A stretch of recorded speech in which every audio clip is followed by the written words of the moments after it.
This is the Otimos X-Lite Nomad Solo, a brand new 4-season tent from a manufacturer that you might not have heard of yet. They're making a really bold claim that this is the only tent that you'll ever need.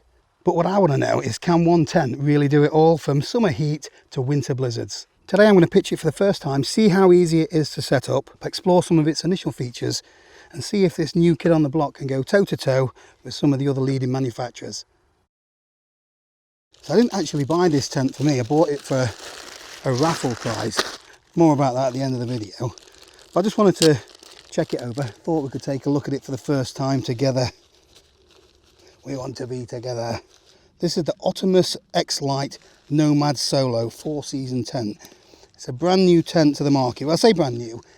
The first batch came out in May this year, and it's a new company, UK company. However, I don't think that these are manufactured in the UK. And the first batch of these sold out really quickly, and I've seen lots of positive reviews on it. And yeah, I'd seen some of the hype on the website as well. It says that this is the only tent that you will ever need. So I thought we'd have a look at that claim, shall we? All right, footprints. I'm actually going to put everything on a tarp because I don't want anything to get dirty. I paid £313 for the tent and the footprint. So it should be £294 for the tent, £30 for this. But if you put your email address in, you get 5% off. So it's a no-brainer, considering that you've got to put your email address in for the order anyway. It's already a good start. The footprint's got little toggles in it, much better than them bungee things. The stuff sack's pretty good as well. It's one of them oversized ones, so it's much easier to get your tent back in when you finish with it. Poles, pegs, you'll see what that is in a minute. The fly sheet's already connected to the inner as well, which I do like to see. There are little clips on it, so that makes detaching it and reattaching it very easy. Attaching the footprints a doddle. There's a little ring on there. Put the toggle through. Do that on each one of the corners. I can already see that they've paid quite a lot of attention to detail on this. And these are sort of features that you see on higher end tents. You know, there's some tents that you're paying £600-700 for that you just, the inner and outer is not even attached together, and things like footprints are just separate entities with a bungee cord or something. This means you can leave it attached, everything in one, and it just stays together all the time, ready for next time when you want to use it. Let's have a look at these poles. So these are an aluminium 7001 T6, whatever that means. Pretty much the standard for the tent industry. They are 8.5mm, and the claim that this tent has been designed for some of the harshest conditions in the UK, so we shall have to see about that. The poles are colour coded, so you've got red ends which go into the red little slots there, and then there's a black one as well, which is the centre pole. So this is a fully freestanding tent, so you don't actually need to peg it out for it to be in its full form, but obviously I do recommend that you do. Speaking of pegs, let's have a look. I've bought some different pegs because I don't want to get these dirty. There we go, little Y-shaped things. They've got a little, like a spirally twist to them as well. Might be able to see it better on that one. Also a little repair kit in there, and a pole repair sleeve. They're not the longest of pegs, so for a 4-season tent, I tend to prefer like at least a couple of 9-inch pegs just to hold the guy lines in. Especially when it's windy, you are better off pegging out the tent first.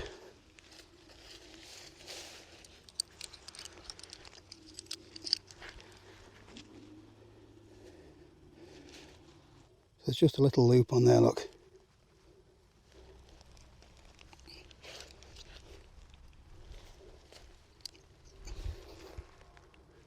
Before you say, oh yes, I am that man with sliders and socks today. So on the top of the tent, we've got 2 sleeves. So these are colour coded again, so red pole through, and the other one. The ends of the poles just fit in these little slots like that. Let's get the tent up.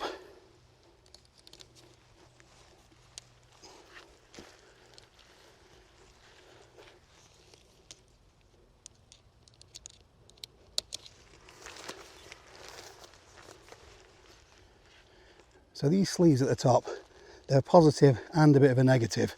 So a positive that it spreads the load over there, so there's less of a pressure point on these individual tabs. However, because you've got to get this up high, if it's really windy, and this is going to be flapping about all over the place.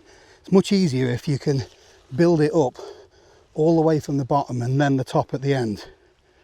But it does help make the tent more robust. There's a lot of bending without actually having anything clipped on. So there are little clips like there are on lots of tents nowadays. Let me show you. These little plastic things. They just clip onto your pole. It's easier if you've got 3 hands if you want to hold the camera. Then it's just a case of going around the tent, clipping things up.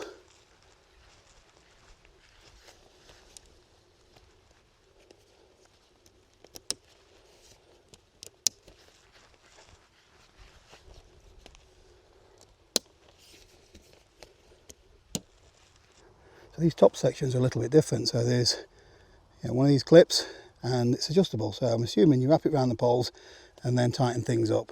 I'm going to go over both poles and just pull it tight. There we go. There's 3 of these to do in total.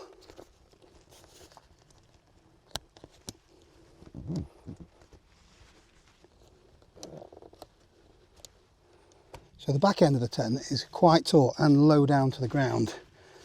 The front section where the doors are, it's a bit saggy, but there is a tie out there to, to make things a little bit more taut, but it does raise things up off the ground a bit.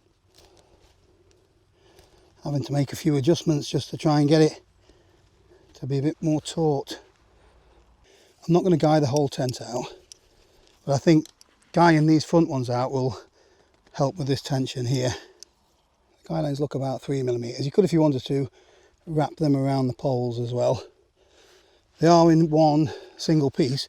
Might be better to cut that somewhere around here, put a couple of loops on the end, then you can peg them out twice. Just gives you that bit more security. Future Paul here, there isn't actually a problem with the tension on the tent. Silly boy here, he had the footprint on back to front, so it just wasn't allowing me to pull the tent out as it should. Fix that now, and as you can see, it is so much better. You don't actually need those extra pegs in there, but they just give it that little bit of extra support on the largest of the panels. That's a relief. It looks so much better now. And once you've got every guy line out, it's going to be really taut and sturdy. So I hope you're enjoying the video so far. I just want to give a quick shout out to today's sponsor, Squarespace, which is the all-in-one platform that makes building a stunning website, blog or online store incredibly easy. You don't need any experience in web design or coding. Even I can do it. What I really love about Squarespace is the beautiful, easily customizable templates and how simple it is to edit them to fit into your style. I've used Squarespace to boost this YouTube channel. It's where I host my blog, upload new videos, keeps everything looking professional and on brand. And it's not just me, Joe uses Squarespace as well to sell her artwork and paintings, and the e-commerce feature just makes selling stuff online a breeze. There's loads of other features such as video hosting, subscription services. You can even check the analytics to see where all your traffic's coming from. It's definitely worth giving it a go, and if you want to have a free trial, then just click the link in the description below or head over to squarespace.com/Paul Messner, and when you're ready to go live, you'll get 10% off your first purchase. It's got a couple of vents either side, I believe. Yep, both sides. So this thing, it says on their website that it's an ultralight tent, but it weighs 1.8 kilograms, which I wouldn't say is ultralight, but it's not the heaviest tent, especially considering it's a 4-season tent. Let's have a look inside here. So the zips, really easy to open and close. They are YKK zippers. Apparently there's a, yeah, it is. Look at that. There's a little strap that hides underneath there, and it makes rolling your door up quite a bit easier. And that's not going anywhere. At the beginning of the video I mentioned this. Again, there's little toggles, look, and they're just going to clip on here somewhere, which we'll have a look in a moment. One at the back, and then there's a couple here, look.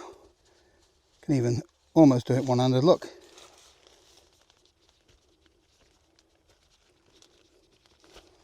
There we go, you've got like a little gear storage area, which is quite clever, isn't it? You can just put things like your stove in there and your titanium pots, stop it blowing away.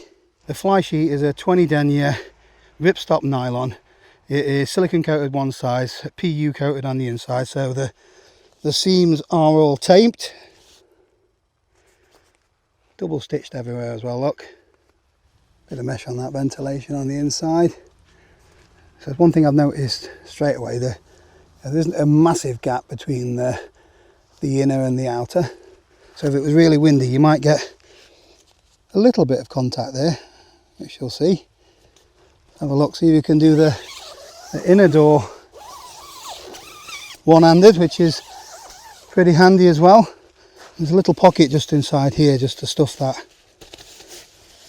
Saves having to roll it up, which is a good idea. Decent headroom. You know, if you're 6'6" or something, you might touch the top a little bit. I haven't got a pad. I brought a large thermarest with me, so I'll get that pumped up. Seems quite airy in here. Now, the material on the inner isn't as thick as some four-season tents. I don't know how breathable or windproof that is. There's a little washing line as well, look, that's clever. There's your washing line. So there's only, it's not a two-way zip at the top, so you couldn't like zip it down from the top and vent. I'm assuming they've left that because they've got ventilation there, and there's some at the other side there. But that, there's not a huge amount of pocket storage. There's one at the top, head end, on both sides, just a small one. And then there's the one at the bottom which you store your inner door in. So once you've got this zipped up, you've got another little pocket there if you need it. The bathtub floor height's quite high, look. See what I mean about the mesh? So you know, you can easily see my hand through there. Doesn't seem a huge difference between that one and that one, although there is. Somewhere to hang your lantern. There's plenty of width though. I'll go and get the thermarest and then we'll have a look at how much room we've got. This is what it looks like with a regular wide thermarest X-Therm in. Now, there's quite a lot of space, so there's a foot at the top, all that space there for storing your gear in. Yeah, this is very comfortable for a one-man tent when it comes to size anyway. I think I'm going to get in and lay down. Well, that's not a good angle, Paul. This is me right at the end of the tent. Let's have a look how much room we've got at the foot end. So there is plenty of space. So I could just, you know, pop down a little bit more. But I think if you're 6'2" and over, you may be touching the ends a little bit. But even sat on this pad, there is enough headroom for me anyway. So there's plenty of space inside the vestibule. You've got all this storage here. And if you wanted to cook, just unclip the footprint here and just pull that back. Now I have found, while I've done that, full disclaimer, Paul's cocked up. You know, I said that it seemed a little bit saggy. I've got the footprint, I think, back to front. I think I've got the wider end at the thinner end of the tent. So I'm just going to unclip that, zip things up a little bit and just see if it improves things. There we go, look, that is so much better. You know, you don't need that in anymore. It goes pretty much down to the ground. Silly boy, Paul. Just something simple like putting the footprint on back to front can ruin the pitch of your tent. So as I was saying, just unclip this. It's much easier to do now as well now. Got it on the right way around. Do your cooking, and then when you're done you can put your footprint back again. I mentioned at the start of this video that I bought this tent for a raffle prize. I will put a link in the description and the pinned comment if you want to have a go at the raffle, but there's loads of stuff up for grabs. There's a brand new Thermarest Boost -6 sleeping bag.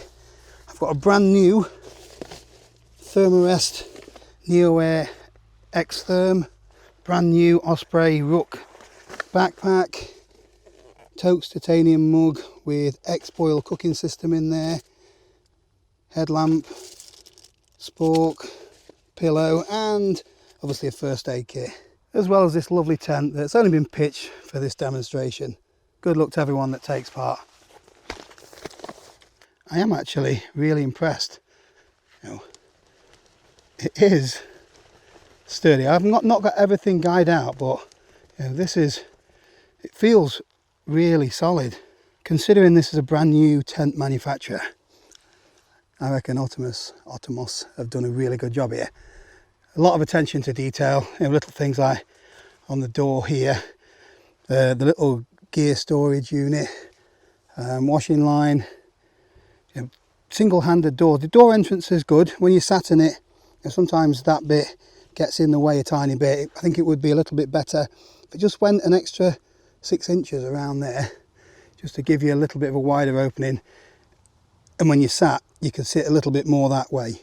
There's a couple of other things. I'm not a huge fan of these sleeves, although they are, you know, giving, you know, extra strength. You know, it's spreading the load across the whole of the top of the tent, so that's adding to the strength. But you know, when you're pitching it in really windy conditions, you have to get this up first, and then you've got everything else just flapping around. It's much easier if you were able to just build it up, guy it out, build the next level, guy it out. So, you know, you look at things like, I can't compare this to the Hilleberg Solar because it's a totally different price bracket, but they have these individual tie-out points, but I think there's like a long thick rubber section that sort of spreads the load that way. Same on the Nortent Vern 1. So if they had something like this that just had a couple of clips and then spread over, maybe that would work better.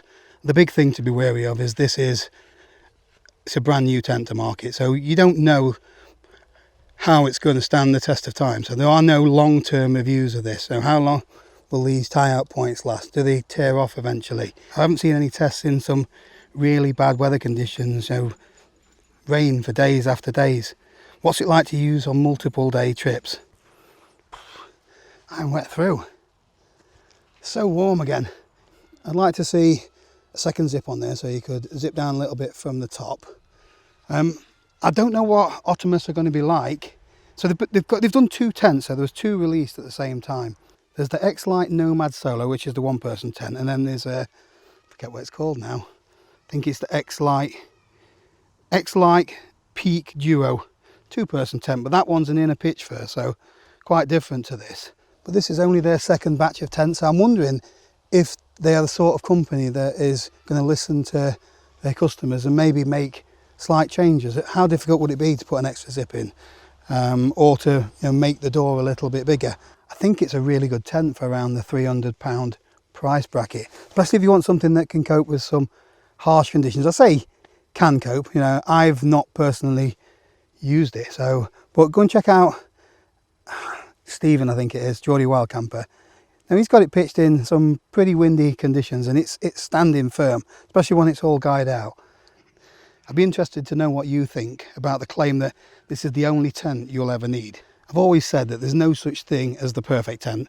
You know, some tents do some things better than others. So if you're doing a multi-day trip, or you're doing a really long distance through hike, such as the Appalachian Trail, you might want something that is ultra lightweight. It may even be single skin, something like Dyneema, where you can easily manage the moisture. You know, when you're suffering from multiple days of condensation and rain, you want something you can easily wipe down, keep it dry. This, if you've got lots of condensation, it's very difficult to, you know, to keep the inner and the outer separated or dry for multiple days anyway. This looks like it'd be a great tent for colder months because it's got quite a lot of, you know, solid material here, but maybe in the real hot summer months where it's 25-30 degrees, you want something that's got more mesh in it. If it's just you only need a 1-person tent, but there may be occasions where you're taking your missus or your dog or one of your kids. A lot of people prefer to use a two-man tent, even just for themselves, and then it gives them the option should they need it for that extra space. Haven't yet seen anybody use this in some really harsh conditions. You know, what's it like for snow loading? What's it like in really brutal winds and rain? You know, it's a very new tent to market, so it's early to say how good it is at certain things.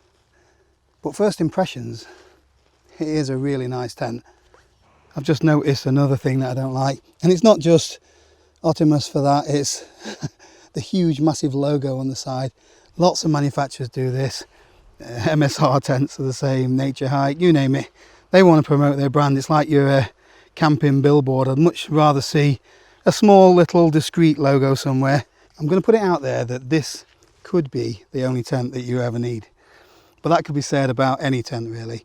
If you've only got the money for one tent, then use it for all the situations that you can use it for. You know, not everybody can afford a ultra lightweight summer tent and then have a really expensive super strong winter tent. You pick and choose your moments of when you can get away with the gear that you've got. That can be said for any tent. You could have a £100 decathlon tent that could be your summer, autumn, winter tent. You could use it for every situation. People do that and it is perfectly fine. You might just have to compromise a little bit. If you've only got a mesh inner all year round, you might need warmer clothes when you're inside your tent. If you've only got a solid inner all year round, you might need to open the doors a little bit more. The reality is that it's nice to have multiple options when it comes to different bits of gear for different times of year. Nice to have a summer tent, nice to have a winter tent, but you don't need more than one tent. You don't need more than one sleeping bag. You know, you can make do with just the one item and be perfectly fine all the way throughout the year. So this could be the only tent you ever need, but so could the tent you've already got. So if you've got one of these tents, make sure to let everyone know in the comments your experience with it, what you think of it.